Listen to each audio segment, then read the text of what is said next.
जय गजानन भाविकांनो, श्री गुरु गजानन सेवा महाराजांचे दिव्य अनुभव या भागात मी सौ पूनम विठ्ठल ठाकरे तुमचं मनापासून मनापर्यंत मनपूर्वक सहर्ष स्वागत करते.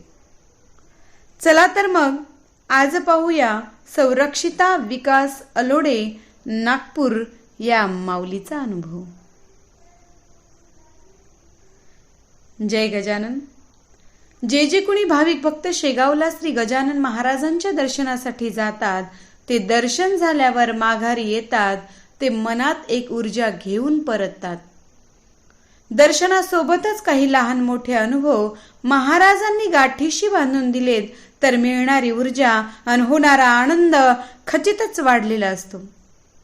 भाविकांना असाच आनंद शेगावात महाराजांच्या सानिध्याने पावन झालेल्या काही विशेष स्थळांना भेट देऊनही प्राप्त होतो. नुकताच असा एक विशेष आनंद महाराजांनी माझ्या मागील 1-2 शेगाव भेटीत प्राप्त करून दिला. निमित्त होते माझी भाची सुरभी ढगे हिचे श्री गजानन विजय ग्रंथाचे मुखोद्गत पारायण. तीही एक महाराजांचीच लीलाच म्हणावी लागेल. श्री गजानन विजय ग्रंथात एकूण 21 अध्याय आणि 3669 ओव्या आहेत. सुरभी सुनील ढगे आईचं नाव भाग्यश्री. हिला वयाच्या 7-8 वर्षातच एवढा मोठा विजय ग्रंथ जवळपास मुखोद्गत व्हावा ही दैवी लीलाच नाही का? गजानन महाराजांच्या कृपेशिवाय काही शक्य झालं? तर झालं असं की आपण पोथीत महाराज कृष्णजीच्या मळ्यात रमले असं वाचतो. तोच मळा विकसित स्वरूपात भाविकांना दर्शनासाठी उपलब्ध आहे. त्या मळ्यात सुरभीच्या पारायणाचा कार्यक्रम पार पडला. कृष्णजींचा मुलगा रामचंद्र त्याचा उल्लेख 12व्या अध्यायात आहे. महाराज म्हणतात, आमचा कृष्णा पाटील गेला जो चिकन सुपारी आम्हाला रोज आणून देत असे. राम त्याचा मुलगा लहान, तो मोठा झाल्यावर आमची चाकरी करेल. पुढे महाराजांचं भाकीत खरं झालं.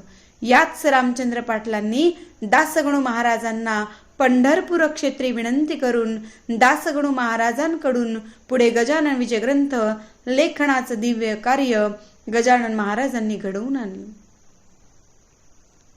श्री गजानन विजय ग्रंथात शेवटच्या अध्यायात रामचंद्र पाटलांना गजानन महाराजांनी गोसाव्याच्या वेशात त्यांच्या घरी येऊन उपदेश केल्याचा उल्लेख आहे. पाटलांना उपदेश करून गोसावी पाहता पाहता दिसेनासा झाला.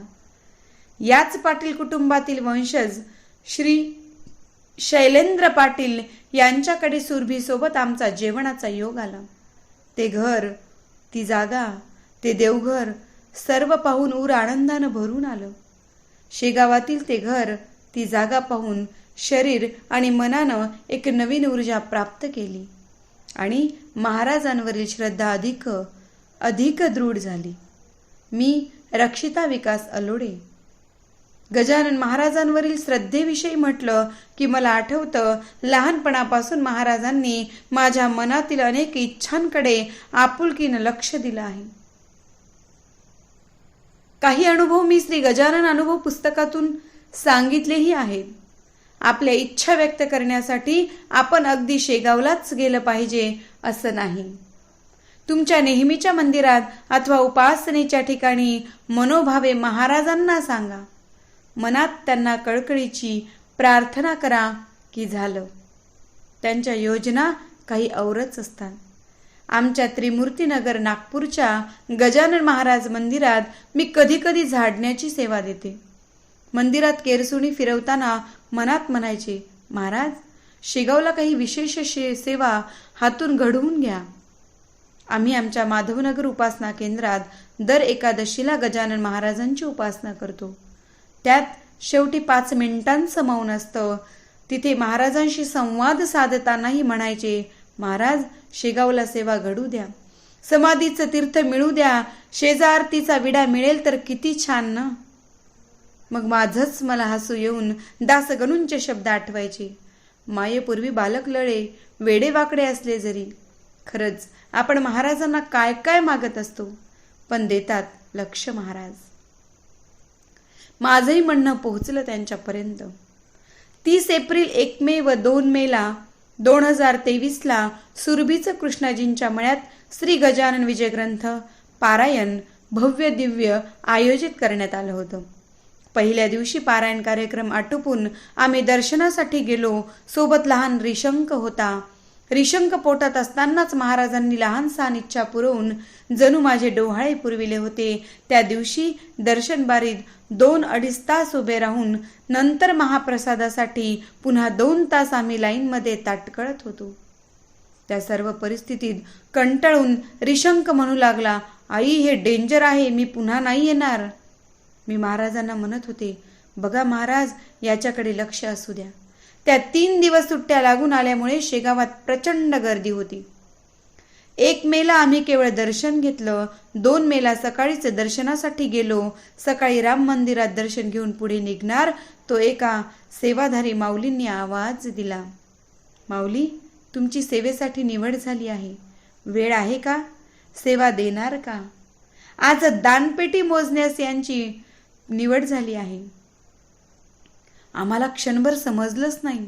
भानावर येऊन आम्ही माऊलीला नमस्कार करण्यासाठी वाकलो तर ते म्हणाले, माझ्या पाया पडू नका, बाबांच्या पाया पडा, तुमची निवड मी नाही बाबांनी केली. ते ऐकून मी रडू लागले. हजारो लोकांमधून बाबांनी विकासला पर्यायानं आम्हा कुटुंबियांना निवडलं होतं. मंदिराच्या रजिस्टरमध्ये विकासाच्या स्वाक्षरीची नोंद. गजानन महाराज की जय. त्या दिवशी आम्हाला मिळालेली वागणूक पाहून रिशंकच्या मनातील डेंजर हा शब्द पार हद्द पार झाला. महाराजांनी त्या दिवशी आमच्याकडून शेगावला लाख मोलाची अमूल्य सेवा घडवून घेतली. दुसऱ्या दिवशी आम्हाला नागपूरला परतायचं होतं म्हणून सकाळीच दर्शनाकरिता मंदिरात पोहोचलो. श्रीरामाचं दर्शन घेऊन वळलो. तो सेवेकरी म्हणतात, माऊली 1 मिनिट थांबा. मी विकासकडे बघितलं. दोघांच्याही चेहऱ्यावर आश्चर्याचे भाव उमटले. काही क्षण मध्ये गेलेत आणि आता आमच्या चेहऱ्यावर कृतार्थतेचे भाव प्रगट झाले होते. डोळे डबडबले. पिवळटसर रंगाचं सुगंधित तीर्थ असलेली बाटली आम्ही भावपूर्णतेने स्वीकारली आणि आम्ही धन्य झालो. आम्ही माघारी परतलो. मध्ये काही दिवस गेलेत. सुरभीच्या पारायणाचा कार्यक्रम छान पार पडला होता. सुरभीचं कौतुक म्हणून सुरभीच्या आईबाबांसोबत मलाही पाटलांकडे जेवणाचा योग जुळून आला. सुरुवातीला जे नमूद केलं तोच हा योग. महाराजांजवळ मी 3 गोष्टी म्हटल्या होत्या, त्यातील 2 पूर्ण झाल्याच होत्या. त्या रात्री आमचं 2दा दर्शन झालं होतं. 3ऱ्यांदा मी दर्शनाला गेले, पण भाग्यश्रीताई, सुरभी व रिशंक पारायण मंडपातच होते. विडा मिळावा अशी खूप आस मनात होती. मला तो नाही मिळाला, पण इकडे एका आजींनी या 3घांना तो आणून दिला. मी उदास मनाने तिथे आले. तो रिशंक जवळच मला 2 कण पडलेले दिसले. मी तत्परतेने ते उचलले. महाराजांना कळवळून प्रार्थना केली. 1 कण मी आणि 1 कण विकासने जिभेवर ठेवला.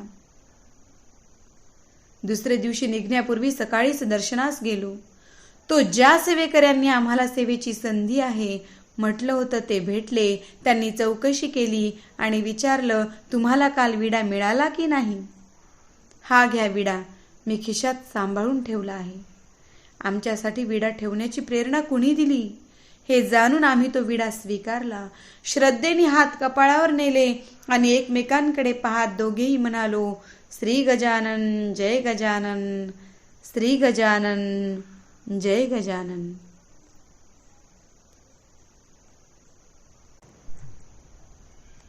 गुरुविन नाही कोणी रे, गुरुविन नाही कोणी रे, गजानन नाम हाची ध्यास रे, गजानन नाम हाची ध्यास रे. गुरु माऊली तू सावली जीवाची, गुरु माऊली तू सावली जीवाची, तूच बंधू सखा रे, तूच बंधू सखा रे. जय गजानन. धन्यवाद.